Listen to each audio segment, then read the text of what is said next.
بسم الله الرحمن الرحيم. وأنكحوا الأيام منكم والصالحين من عبادكم وإمائكم إن يكونوا فقراء يغنيهم الله من فضله والله واسع عليم. بسم الله الرحمن الرحيم. الحمد لله رب العالمين، والصلاة والسلام على حبيبنا محمد وعلى آله وصحبه أجمعين. إمام غزالي رحمة خواه لبيه فرمي حقوق الزوج على زوجته. فرمي ما فكاني جن ما فكاني بياو بسر جناو. طبعا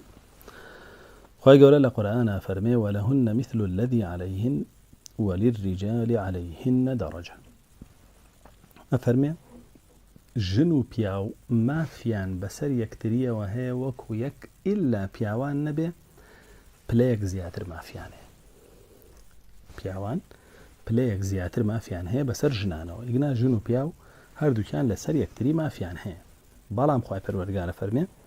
پیاوان پلەیەک زیاتر مافیان هەیە بەسەر ژنانەوە. ئەو پلەی کە پیاوان زیاتر مافیان هەیە بەسەر ژنانەوە بریتیە لە ئەوەی کە پیاو قەوامیەتی بەدەستە و نەفەقەش هەر لەسەر ئەوە زیادەکەی. خۆی پەروەردگار باسی کرد. پیاو مکەلەف کراوە بەوەی سەرپەرشتی ژنەکە بکە، بۆیە مافێک زیاتری هەیە لە ژنەکە، و مکەلەف کراوە بەوەی کە نەفەقەی بکێشێ، بۆیە مافێک زیاتری هەیە لە ژنەکە. خۆی پەروەردگارە فەرمێ الرجال قوامون على النساء بما فضل الله بعضهم على بعض وبما أنفقوا من أموالهم. أو فضل قواميته أو نفقة كلبيا باسيكا بياوهيتي بسر جنو. بوي بيغمري خواه صلى الله عليه وسلم أو ما فزيايا كعدابة بياو بسر جنا تنها يقدانه أويش ما في طاعة جرى عليك الدني بياو إيقنا وكيتر هرچی بۆ ژن هەیە بۆ پیاویش هەیە، هەرچی بۆ پیاو هەیە بۆ ژنیش هەیە، بەس گوێڕایاڵی نەبێ. ژن ئەبێ گوێڕایاڵی مێرد بێ. لە هەمان کاتە مشاوەرەش بۆ ژن هەیە، پیاو بێ مشاوەرە بە ژن. بەڵام قەراری نهایی هەر لای پیاوە، لای ژن نیە. وێ ژن هەوڵ نەدا دەم بخاتە قەراراتی پیاوەوە، چونکە وەکو ئەوە وایە هەوڵ بدە ئەو مافی تاعەیە کە خوا دایناوە بۆ پیاو لێی وەربگرێتەوە، کە هەوڵی ئەوەشیدا لە ژنیەتی دەرەچێ وەکو پیاوی لێ پیاویش حەز ناکات لەگەڵ پیاو بژی، بۆیە ئەڵێ بە پیاوێکمان لەم ماڵەیە بین، دوایی زەرر لە خۆیە داشنەکە. پێغەمبەری خوا صلی الله عليه وسلم لە فەرمودەیەکە فەرمێ بە ئافرەتێکی ئەنساری ئەلەکی بەعل تۆ مێردە هەیە؟ فەرمێ بەڵێ. قال انظري أين أنت منه فهو جنتك ونارك. فەرمێ تەماشای خۆتکە، بزانە چۆن گوێڕایاڵی پیاوەکە دەکەیت و حەقی پێدەی، چونکە بەڕاستی بەهەشت و جەهەنەمی تۆ بەهۆی پیاوەکەتەوە. ئەو پیاوە دەتوانی بیکەیتە هۆکاریەوە بەهەشتی پێ بەدەستبێنی بەهۆی گوێڕایاڵی بکەیت، واشتوانی بیکەیتە هۆکاریەوە بەهۆی ئەوە بچیتە جەهەنەم بەهۆی گوێڕایاڵی نەکەیت و لە فەرمانی دەربچیت. وام فەرمانانەش پێغەمبەر صلی الله علیه و سلم ڕوونی کردوتەوە کە بێت چۆن بێ، تۆ لە هەموو شتێکا بە قسەی پیاوەکەی نا. إنما الطاعة في المعروف. گوێڕایاڵیکردنی پیاو تەنها لە خێر و چاکەیە، لە خراپە و لە شەڕە نییە. جا بۆیە پێغەمبەری خوا صلی الله عليه وسلم لە فەرمودەیەکی ترا فەرمێ إن المرأة من حور العين للرجل تقول وهي في الجنة وهو في الأرض إذا آذته امرأته من أهل الدنيا لا تؤذيه قاتلك الله إنما هو عندك زور يوشك أن يفارقك إلينا. فەرمێ خوای پەروەردگار بۆ پیاوی ئیماندار حۆری دروست کردووە لە بەهەشتا. کاتێ پیاوەکە ئیمانی خۆیە پارێزێ و ژنەکەی خراپە بێ لەگەڵیە، حۆریەکە لەوێوە دوعاکە بە ژنەکەی دنیا ئەڵێ عەزێتی ئەو پیاوە ئیماندارە مەیە خوا لە ناوە بەرێ، ئەوە لای تۆ میوانە. هاکە خوای پەروەردگار هێنای بۆ لای ئێمە. جا بۆیە ئەو ژنانەی خراپن لەگەڵ پیاوەکانیانە دوعای حۆریەکانیان لێ گیرا بێ، خوا لە ناویانە بە زەلیلیانەکە سەرشۆڕیانەکە ڕسویانەکە بۆی خراپبوون لەگەڵ پیاوەکانیان وێ وریابن خراپ نەبن لەگەڵ پیاوەکان و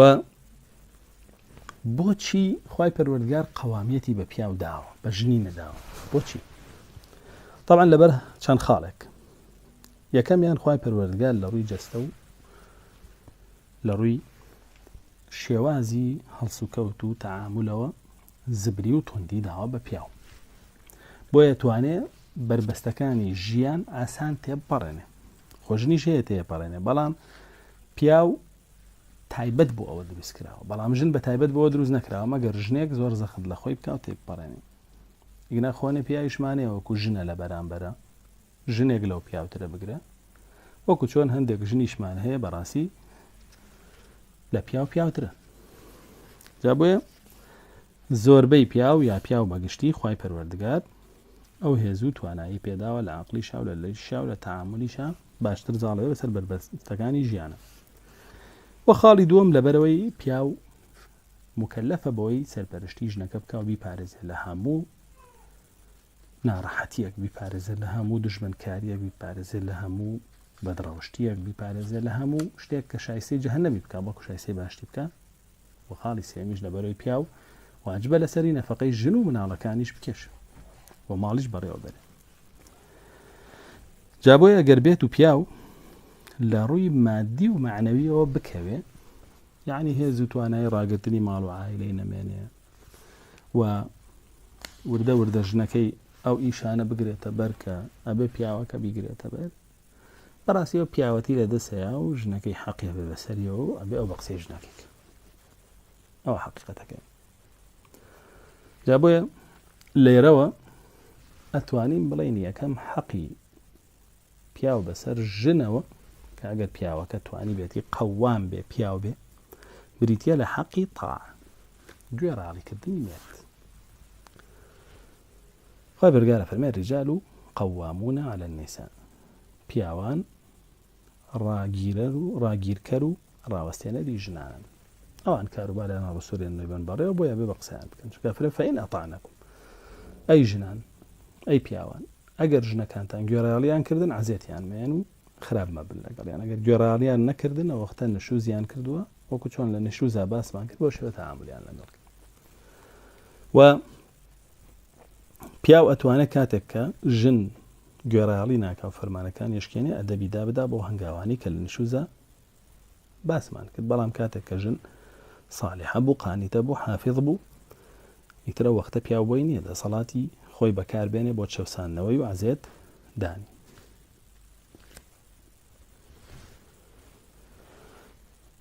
تاعەی پیاو لەلایەن ژنەوە لە چەند خاڵێکە خۆی ئەگرێتەوە یەکەمیان لە ناو ماڵا گوێڕایاڵی پیاو بکە کە پیاوە لەو خواردنا خۆم بۆی بکە بڵێ و جلە بشۆ بیشوە بڵێ و مناڵە بگۆڕە بیگۆڕێ بڵێ و گسکە بە بیدا بڵێ و شوێنە پاکەر و پاکی کاتەوە بڵێ میوانە هێنمەوە بڵێ بەخێر بێتەوە بۆ شێوە گوێڕایاڵی بکە بڵێ ئەو ئیشاکەم بڵێ ئەوەم بۆی نییە ئەمریکا بەسەر یاژنەکە بڵێ نابێ بیکەی نابێ میوان بێنیتەوە نابێ دەرز بڵێتەوە نابێ بۆی نییەوە بە هیچ شێوە بۆی نییە ئەوە کاتە تۆ ژنیەوی ئەو ژنی تۆ نییە بۆیە بەڕاستی ئەبێ لە ناو ماڵە ژن گوێڕایاڵی پیاو بێ ماڵ بۆ شێوە شەرعیە بڕوا بەڕێوە کە پیاو داوایەکە ئیگناگەر بە ناشەرعی پیاوەکە داوا بکە ماڵ بڕوا بەڕێوە ژن ناتوانێت بە قسەی نەکە بەڵام کە بە شەرعی داوای کرد ژن بۆی نییە قسە نەکە ئەمە حەقی یەکەمیان حەقی دووەمیان گوێڕایاڵی پیاو بکە لە دەرچوون بەبێ ئیزنی ئەو دەرنەچێ لە ماڵەوە کەی ئەو ئیزنیدا دەربچێ و سان دەربچێ تر بۆ ماڵی هەر کەسێ بێ لە خزمەکانی یاخود بۆ هەر پێداویستێکی خۆی بێ پێغەمبەر صلی الله علیه وسلم فەرمێ هەر ژنێک لە ماڵەکەی بەبێ پرسی مێرەکەی بچێتە دەرەوە عاسیەیە بۆ خوا و بۆ مێردەکەش خاڵی سێم لە تاعەیە بریتە لە ئەوەی کە ژن کەسێ نەکاتە ژوورەوە بۆ ناو ماڵی مێرد بەبێ پرسی مێردەکە پێغەمبەر صلی الله علیه وسلم فەرمێ حەقی مێردەکانتان ئەوەیە بەسەرتانەوەی کە هیچ کەسێک بەبێ پرسی مێردەکەتان نێتە ماڵەکەتان ژنێک پێڵێ يا رسول الله أرأيت الحمو أي بيغمري صلى الله عليه وسلم أجر بيتو براي ميردا كم بيت ماله بيغمر صلى الله عليه وسلم فرمي الحمو الموت فرمي براي ميردا كد بيت ماله كتو ميردا كد لنبي مردن باشتر بوت زاني بو چونك اگر بيگانه بيت مالك خلق بيبينه خلق شكيليكا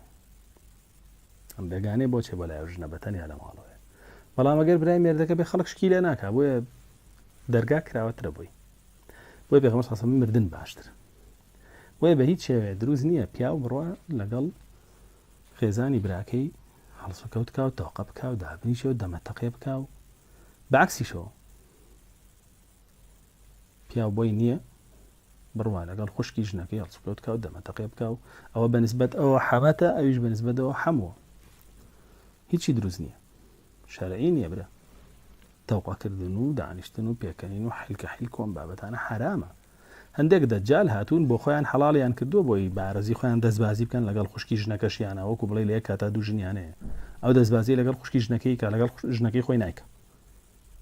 هاتووە ئاڵێ وەڵا ئەمە دروستە مەحرەمم بێ وەکو برای لێ هاتووە زیادە ڕەویەکەنەوە دەستنوێژ ناشکێلەی کافری موشریک چۆن دەستنوێژ ناشکێلەی چۆن دەستنوێژ ناشکێلەی شافعیە فەرمێ لە ژنی خۆشە ئەشکێ چۆن لە خوشکی ژنەکە ناشکێ مەلعون ئەم هەموو درۆچیە هێناوتانتە ناوم دینەوە هەموو دەجالیەتیە چی ئەیکە ئەمە دینەکەتە مردنە تعلیقی لە فەرمودەی پێغەمبەری خوا صلی الله علیه و سلم لە دینەکە دەڵێ وەڵا ماڵە خەزورانیشی مەمنوع کرد کافری مشریک ئەو حکمی خوایە پێغەمبەر صلی الله علیه و سلم فەرمێ بە حیاتی دەستی لە ژنێک نەداوە حەڵاڵی نەبێ هەر لە دەستی بەردەستی خێزانی خۆی کەوتووە تۆ چۆن نەچی تەوقعکەی لەگەڵ خوشکی خێزانەکەت یاخود لەگەڵ برای خێزانەکەت چۆن نەچی واکەی ئەی ژن تۆ چۆن واکەی ئەی پیاو ئاسمای کچی ئەبوبەکر دێ بۆ لای پێغەمبەر صلی الله علیه و سلم لە کاتێکە ئاسمای کچی ئەبوبەکر خوشکی عایشەیە لەچکەکەی تەنکە بێ پێغەمبەر صلی الله علیه و سلم تووڕا بێ فەرمایە ئەی ئاسما ئەو لەچکە چیە کردوتە بڕۆ لەشکێکی تون و تۆڵ بکە پێغەمبەری خوایە خوشکی خێزانەکەشێتی دروست نییە قژەی ببینێ بۆ شێوە تۆ لەکوێ ئەم دەجالیەت هێناوە کە تۆ شەیطانێک و ئیبلیسێکی حەڵاڵە کردو بۆ خۆت تەوقەشی لەگەڵکەیت و سوحبەتیش و پێکەنیش و حیلکە حیلکیش و بابەتانەشی لەگەڵکەی مەلعون جا بۆیە بەڕاستی بۆی نییە بەبێ پرسی مێردەکەی کەسێک بێنێتە ماڵەوە ژن بە هیچ شێوەیە ئەگەر کەسی مێردەکە خۆشی بێ ئەوە مردن باشترە لێ خاڵی چوارەم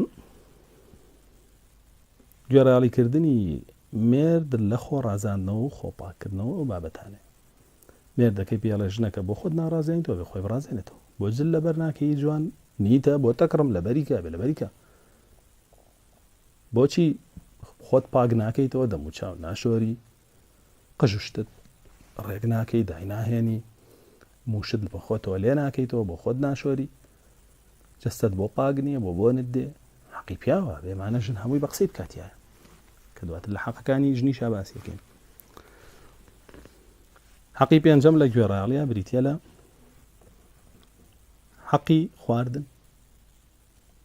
وینێ بپرسی مێردەکەی خواردن زایەکە پارە زایەکە هیچ شتێک پێغەمبەر صلی الله علیه و سلم لە حەجی ماڵاوی ئەوتارەدا ئامۆژگاری ژنانەکە فەرمێ بپرسی مێردەکەتان ماڵی مێردەکەتان بە فیڕۆنێن ئافرەتێکە فەرمێ خواردن پێغەمبەر صلی الله علیه و سلم فەرمێ ئەوە باشترین ماڵمانە بۆت نییە لە خۆتەوە بە فیڕۆنێت حەقی شەشەم حەقی سەرجەییە پێغەمبەر صلی الله علیه و سلم فەرمێ هەر پیاوێ ژنەکەی بانگ بکە بۆ سەرجەی و ژنەکەی نەڕوا پیاوەکەی لە جێگەکەیە بێ و لێی تووڕە بێ بە تووڕەیەوە شەو بکاتەوە فەرمێ مەلایکە تا بەیانی لەعنەت لەو ژناکە ئەو حەقی شەشەم حەقی حەوتەم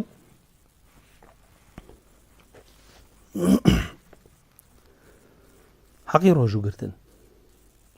ڕۆژی سنەت ئافرەت بۆی نییە بە بپرسی مێردەکەی بیگرێ ئەوەی مێردەکەی ڕێی پێدا ئەنجام چونکە پێچێ ئەو پیاوە حەز بە جیماعەکە لە ڕۆژە بەڵام ئەم بڵێ بە ڕۆژ بوو نەحەڵ ئەو وەختە داغڵی لەعنەتەکە بێتەوە کە مەلایکە لێ حەقی دعاء حقي أدب دادانو تمكردني بابلين آفرتك لا ربيته هلاك أوش بها من شيء حقي بياو چونکە قواميتي بياوه كأدبي خزاني دابدا حقي گوێڕایەڵی و حقي پاراستنی نهێنی پیاو ئەوانە هەموو لەسەر ژنە دەبۆیە بەڕاستی حقی ژن حقی پیاو زۆر زۆرە لەسەر ژن بۆیە بێ ژن هەوڵ بدا ئەو مافانە جێبەجێ بکا بابزانین ئیمامی غەزالی چیمان بۆیە فەرمێ على الزوجة طاعة زوجها في كل ما يطلب منها في نفسها فەرمێ ژن واجبە گوێڕایەڵی مێردەکەی بکات لە هەر شتێکە کە مێردەکەی لێداواکە مما لا معصية فيه وقد ورد في تعظيم حق الزوج عليها أخبار كثيرة أفرمي واجبة جن گوێڕایەڵی پیاوەکەی بکە لە هەر شتێکە کە تاوان نەبێ لەبەر ئەوەی فەرموودەی زۆر هاتووە لەبارەی گەورەی مافی پیاو بەسەر ژنەوە وحقوق الزوج على الزوجة كثيرة أهمها أمران ما فكاني بياو لسرجن زورة قرنكتريني أنا فرمي دوداني أحدهما الستر والصيانة يكميان ستري ميردكيبك والصياني ميردكشيبك واتوا لميردكيبك بيويستي بدر ويمالكي خوي نبي بۆ پێداویستیەکانی يعني پێداویستی جنسی بێ پێداویستی خۆراک بێ پێداویستی جلوبەرگ بێ پێداویستی هەر شتێکی تر بێ بتوانێت ببێتە پڕکەرەوەی کە مکڕیەکانی پیاو لەو ڕوانە هەر هەموویەوە دووەمیان والآخر ترك مطالبة بما وراء الحاجة ژن ئەبێ حەقی پیاو بدا لەوەیە کە شتانێک لە پیاوەکەی داوانەکە کە پێویستی پێی نییە یاخود ماڵی پیاوەکەی لە شتانێکە بەفیڕۆنەیە کە پێویستی پێی نییە والتعفف عن كسبه إذا كان حراما ولهمان كاتا أجر بيتو پیاوەکەی بە ماڵی حرام بيجيني أو جنانيال وهكذا كانت عادة النساء في السلف فرمي جني بيشين أبو شيوابون يكميان پیاوەکەیان ئەی پاراستن و دووەمیان هەموو پێداویستێکی بۆ دابینەکردن و سێمیان تەمەنە باسی مافی ژنەکە بەسەر پیاوە یەکەم جار و سێمیشیانە فەرمێ هەوڵیانەدا پیاوەکانیان ماڵێکیان بۆ پیاکەن کە حەڵال بێ نەک ماڵی حرام ئەمڕۆ ژن هەیە هانی پیاوەکەیدا بۆ ماڵی حرام أفرمي فكان الرجل إذا خرج من منزله تقول له امرأته وابنته إياك وكسب الحرام فإنا نصبر على الجوع والضر ولا نصبر على النار أفرمي ژنانی پێشین کاتێک پیاوەکان شوێ دەرەوە ماڵیان بۆ پێکە ئەیانوت تکایە وریای ماڵی حرام بە نزیکی مەکەوە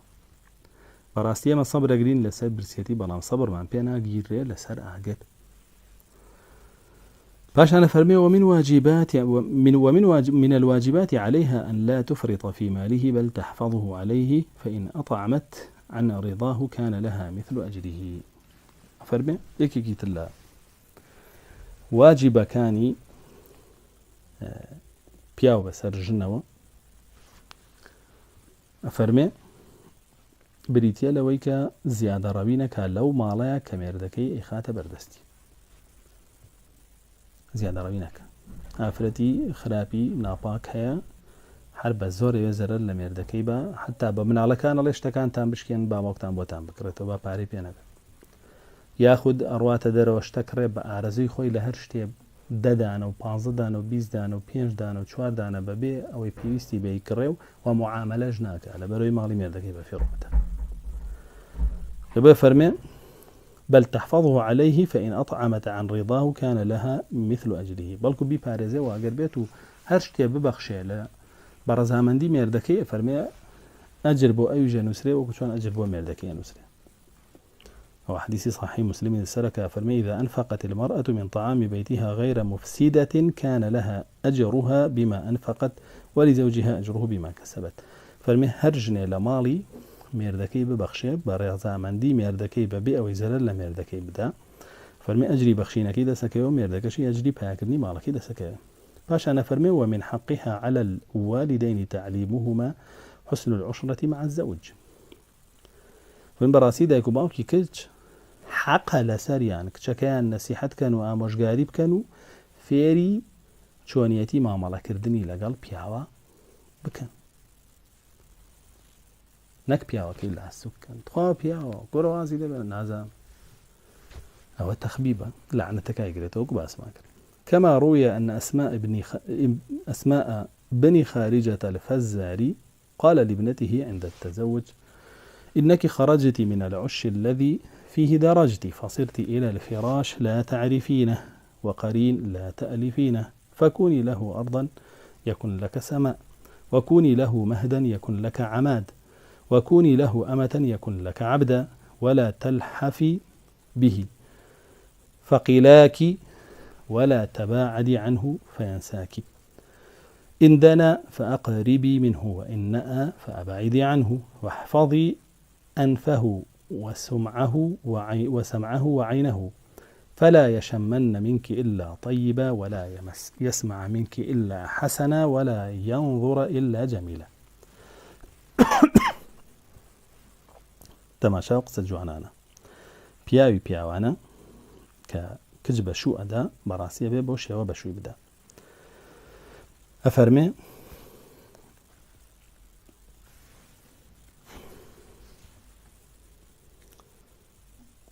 ئەسمائی کچی خارجەی فەزاری ئەسمائی کچی خارجە فەزاری نەسیحەتی کچەکەیەکە کاڵێنێکی بووە لە ئافرەتە دانا و عاقڵەکان نەسیحەتی ئەکا کاتێک کە شووەکە ئەم نەسیحەتانەیەکە ئەڵێ کچەکەم تۆوا لەو هێلانەی کە تایە پەروەردە بووی وردە وردە و گەورە بووی دەرئەچی بۆ جێگایەک بۆ ناو جێیەک ینی بۆ جێیەکی خەوت بۆ جێیەکی دانیشتن و بارەوە هەڵسان و دانیشتن کە نازانی چۆنە ئایا ئەگەر کەسێ چوویە جێگایەک نەزانێ و جێگایە چۆنە بێت چۆن ڕەفتارکە بە یاسای خۆی ئەگەر یاساکانی تۆ پێچەوانی یاسای ئەو جێگایە بوو ئەو وەختە بێت تۆ لەو جێگایە جێت نابێتەوە نابێ یاسای خۆت نا ئەبێت تەماشا بکەی زانی یاسای ئەو جێگایە چۆنە لەگەڵ یاساکانی خۆتا گونجاندن دروستکەی بۆیە فەرمێ تۆ نایزانی ئەو شوێنە وەقەرین لا تەئلەفینە و ئەچی بۆ لای مێردێک کە یەکەم جارتە لەگەڵی دانیشی ئافرەتی ئێستا ئەچێ بۆ لای پیاوێک کە شووی پێەکە ئەگەرە و پیاوە پێنجەم و دەیەمی نەبێ شوکری خوا بکە بەڵام ئافرەتی ئێوسا کە بەشوو ئەدرای یەکەم جاری بوو لەگەڵ پیاو دابنیشی و قسە بکە لەوە پێش پیاوی نەدی بوو لەگەڵی دانیشتم قسەی نەکرد بۆیە ڕاستەوخۆ کە ئەو پیاوە پیاوانە دەرەکەو لە لای وا دەسی پێواگر بە هەموو دنیای نادا بەڵام ێستا چونکە ئەمی دیوە ئەوی دیوە ئەوی ناسیوە ئەوی ناسیوە ناسیوە دوای زەواجیش واز نایانێ ئەمە بینێ ئەوە ناسێ ئەو پەنا بەخوای پەروەردگار دنیا باشی ناکە و ڕاستی ناکات لەبەرەوەی گەڕاوە دڕاوە جا بۆی پێڵێکی بۆ لای پیاوێک کە تۆ نازانی چۆنەی ترم پیاوە قەرینیشتە دایمە لەگەڵ تایە بۆیە بە یاسای خۆ تەعاملی لەگەڵ نەکەی دیسان کە پێچە یاساکانی تۆ دژی یاساکانی و بێ وەختە تۆ نەبووی بەژنی بووی بە ئاشوو بۆ ماڵی طبعا ئەمە حەقیقەتە پیاوێک لە پەروەردەیەکی جیایە ژنێک لە پەروەردەیەکی جیایە قسەم نییە 6 ساڵ لە جامیعە بەیەکەوە لەسەر مێزی کافتریا پەروەردە بووبن و 6 ساڵ بێ زەواجیان کرد بێ جایەک باوکیان بزانن قسەی ئەوم نییە و بابەتێکی ترە بەڵام مسڵمان کە ئەچێ زەواجەکە چ پیاوەکە و چ ژنەکەش یەکەم جاریانەیە کە بین یەهودی مەزهەب و نەسڕانی مەزهەب و ئەوروپی مەزهەب و ئەوانە ناڵێن ئەوانەی کەوەکۆیان بیرەکەنەوە لەست ندانیش مسڵمانەڵێ فەرمێ فەکوونی لەهو ئەڕضا بۆیە یەکەم شت کە تۆ بیکەی بۆی لەو ماڵەیە جێت بێتەوە و لە دڵی ئەو پیاوەشا جێ بێتەوە تۆ بە بەچی بۆی بە بەزەوی بۆی بۆ واڵێ چکە خۆبەرگای فەرمێ نیساؤکم حەرثٌ لەکم ژنەکانتان کێڵگەی ئەوەن ئەو کێڵگەیە بە بۆی با ئەو تۆ تیادا چێنێ یەکن لەکی سەماء ئەو پیاوەژە بێتە ئاسمان بۆ تۆ بەڕاسەرتەوە وەستێ بەڵام کە تۆ زەوی نەبی و ئاسمان بێ بۆ کوێ وكوني له مهدا يكن لك عمادا بوي ببلانك أويش بوتا ببايا كحسايا ولا بالتا دواي هلسي وكو شرهت باريزي بلام كلا بالتا تقيوا دواي هستايا وكو شير بلا مارتي بعكسهم أو نصيحتي عفرتي عقلب وكشك وكوني له أمة يكن لك عبدا توببا كنيزكي أويش بو توبتا كويل بحقيقي وباور كان الجن بتواني لو بري جوانية هيبتي خوي وقيمتي خوي راقري وخزمتي ميردكشي للا بيروز بي بياي جوابي لقل جنكي خزمتي جنكي لا بيروز ويجاري واهيا پیاوانە لەبەرەوەی ژنەکەی باژووەوەی خۆی خوارد ناماداکە با بۆ ژنەکەی ئەگەر ژنەکەی دەشینی خوا پێ ناخۆشە بێشتە لا تلحفي به فيقلاكي أفرمي تو نتي تعليقي لي بديتو بتانقصي لقلبك بسياسة بو لبروي وايلي كي رقيليت به سوين بخوا جنيغنيه تعليق لمردكينا ونبيته هوي كمردكي رقيلي به بويا علي ايك تشكم وريابه اما فرتتشن حكيمه بتعليق وقسه لقل مردكدنكي شون كرقي لها لقري فرمي او وقت جوبينا افرتي تعليق بس بيغوشي نايو او حقيقته ولا تباعدي عنه فينساكي او انا ضنجي ليدا نبري كدواي تولا بيركا افرتا كبدو روج وسي روج وشوار روج جينا بمردكي ودا بيدا تشتو اي تريش حسابي هناك باش انا فرمي عندنا فقريبي منه اقل ليو نزيك بويا بيستيقصوا لقلبك يكسر برو لبدم يابا كراوبا جوال قساكاني بقرا وتوش قفتو قوي لقلابك ولا بيه شو تواني بيداوي سكاني خود بخيط أروي وإن فأبعدي عنه أجر بيستي شبا إسراحتي ميشك بومر ولا باليات شان كي ليدور كورو واحفظي أنفه وسمعه وعينه سيشو يعني مرد كذا فرمي ببارز لوتي شاوي جوي بابوني كلينك ناخوش بباهر بوني خوش ليبك أما لوتي عواب بارز جوشي چون بارزة لا يسمع منك إلا حسنا باقسي ناشرين اللي أنا بيستي طعنوا تعليق وعنو اللي أنا بيستي قسي جوان اللي أنا بيستي أي ترو جوشي بارز چاویشی بارزە بەوەی با هەر بە جوانی بوو بینێ بە دیکۆرێکی جوانەوە بە ڕازاوەی بە گەشاوەی ئەوە چاویشی پارە جا بۆیە بەڕاستی ئەمە ژن و پیاوێک ئەگەر بێت و خەمی کچەکەیانیان بێ باوکو دایکی خەمی کچەکەیانیان بێ کاتێک کاینێرن بۆ ماڵی مێردەکەیان بە ژنیەتی ئەمە ئامۆژگاریانەیەکەن دە ئامۆژگاری کورت و پوخت و جوان و ڕەوان پاشان شێخە فەرمێ فالقول الجامع في آداب المرأة أن تكون قاعدة في بيتها ملازمة لمغزلها قليلة الكلام لجيرانها لا تدخل عليهم إلا في حال يوجب الدخول تحفظ وعلها في غيبته وتطلب مسرته في جميع أمورها ولا تخونه في نفسها ومالها ولا تخرج من بيتها إلا بإذنه فالمقسيك وكراو بو جني باش بو آدابك کۆمەڵی ئاداب کە ژن فێری بێ لە ماڵەوە ئەوەیەکە لە ماڵەکەی خۆی ئاداب نیشێ سەرە ڕۆنە بێ گەڕان و سەیران و حەفلە و بەرەڵای و چی بمێنێتەوە بە لەگەڵ هۆنینەوەی قژی خۆیان و خۆڕازاندنەوەیە قسەی کەم بێ زۆر هاتوچۆی دراوسێنەکە مەگەر پێویست بکە مێردەکەی پارێزە کاتە مێردەکەی دوورە لێوەی و بە هەموو شێوەیە هەوڵ بدا مێردەکەی دڵخۆش بکە خیانەتی لێ نەکانە لە خۆیانە لە ماڵیە و لە ماڵی مێردەکەی نەچێت دەرەوە بەبێ پرسی ئەو ئەگەریش چوویە دەرەوە بە پرسی ئەو بە خۆی بپارێزێ خەڵکی بێگانە گوێ لە بەنگی نەبێ نەگە ساڕواتە دەرەوە دەسەکا بە معاملە لەگەڵ عەرەبانەی میوە و لەگەڵ دوکاندار و لەگەڵ کابرای با بڵین کەمالیاتە دوای کابراژێک سەر تەکلیفی لێبێ کازانێژنە يكسر تكليفي لك على رأي كوين كوريج ناكا بيكوا بينو طاو هاك يعني بولا برين أدبيتي أنا أخلاقيتي أنا پروردك لا لما براسي كافرد بوشي وشوي درو قرب سري أو يعرفها بشخصها ياخذ نبته هو ويك خلق بيناسيته ومجنكيه كما جاري واجني كسكا أو أن زفري بيبن زرد لك سكبا بوجنكي وزرد بيبن بل تنتكر على من تظن أنه يعرفها أو تعرفه حتى أجر بياوك أو جني ناسي وبام جنوا خوي بيشان باو بياونا ناسي أجر ناسي عيشان حبو والله سل دورو بيش مردكي بروري بياوك روا بياوك زلزل لقال يعطي قولي لقيا دوال جنك أوكي ولا هاوريما كل وها وفساد باش أنا فرمي